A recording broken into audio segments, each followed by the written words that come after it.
Suite à l'interpellation ces derniers jours de 7 personnes d'un réseau djihadiste qui recrutait sur l'agglomération, Mourad Benchelali a accepté de répondre à nos questions aujourd'hui.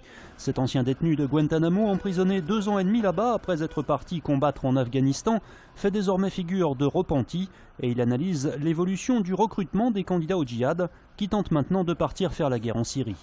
Il y a peut-être un changement dans le profil. Il y a un public, des jeunes qui sont évidemment, c'est vrai, beaucoup plus jeunes, 15 ans. C'était pas le cas à l'époque de l'Afghanistan. C'est la communication qui a changé, on a les infos beaucoup plus vite. Alors il y a aussi les manipulations, c'est qui se font beaucoup plus facilement, des montages vidéo, de la propagande aussi. Et je pense que la différence fondamentale, elle est là. Mourad Benchelali vit toujours à Vénissieux, il a entrepris une formation d'éducateur et il aimerait dissuader ces jeunes tentés par le djihad. Je m'identifie au parcours de ces gamins, ça me fait de la peine pour eux, j'ai de la peine pour eux, je les considère comme mes petits frères.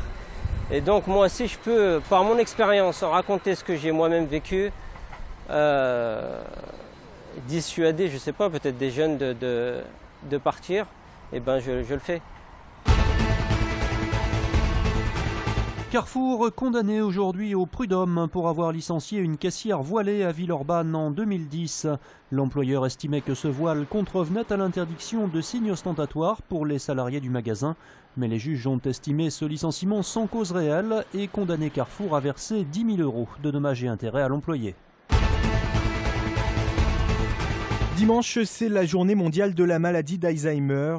En France, plus de la moitié des malades ne sont toujours pas diagnostiqués. À l'hôpital Charpennes, on se bat donc pour détecter l'affection le plus tôt possible. Ainsi, quand il arrive, un même patient va rencontrer différents spécialistes. Le gériatre, le neurologue et des neuropsychologues, des orthophonistes, des ergothérapeutes qui sont très en lien avec toutes les étapes du diagnostic et qui permettent d'étayer ce diagnostic. Il faut ensuite traiter le patient pour ralentir l'avancée de la maladie.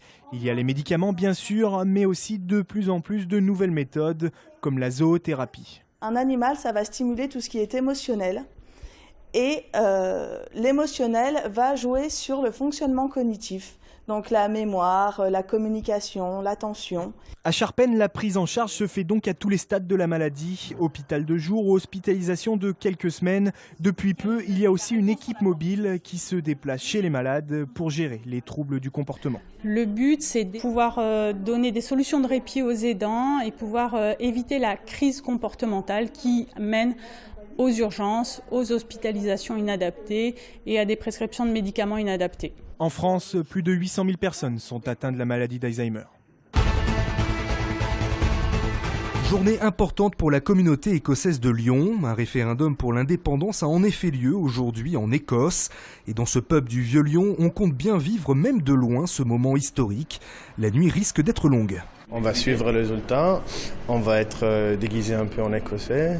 On va donner les résultats de notre petit sondage de nos clients ici, plus tard dans la soirée. Et on va suivre les résultats, il y aura un peu de musique écossaise, on a de la bouffe et des bières écossaises, donc un peu la fête, j'espère.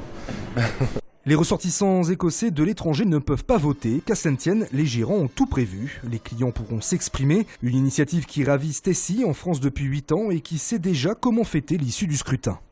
Je sais pas trop, peut-être un petit verre gratuit si on gagne. Faut demander avec le patron.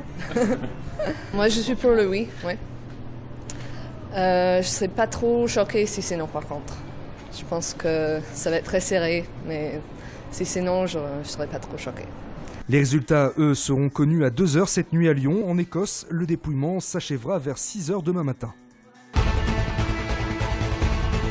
Ce week-end, certains vont ramer. Plus de 1500 participants, confirmés ou non, sont attendus samedi et dimanche pour l'édition 2014 du Lyon Kayak.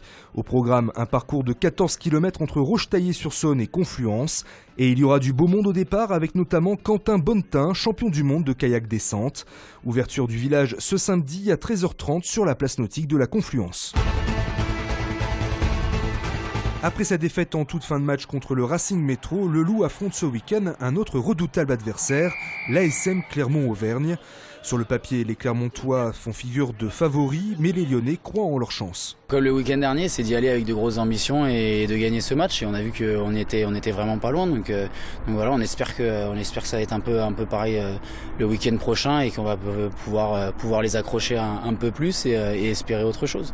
Il y aura malgré tout quelques problèmes à résoudre, notamment en défense, un secteur important face à une équipe de Clermont-Ferrand percutante et habile.